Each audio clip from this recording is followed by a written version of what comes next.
పాపాలు వదిలిపెట్టవు. వంశము వరకు వెళ్ళిపోతుంది.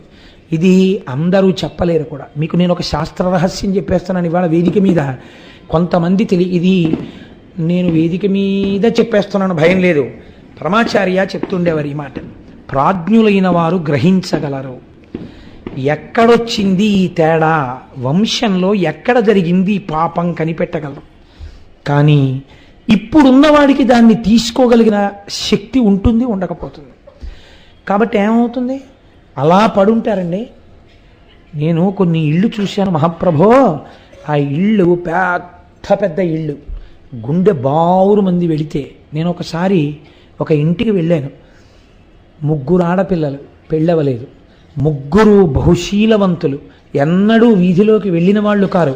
3 పోస్ట్ గ్రాడ్యుయేట్లు, 3 స్ఫురద్రూపులు. 3 మీద ఉన్నటువంటి ఒకే ఒక అక్కగారి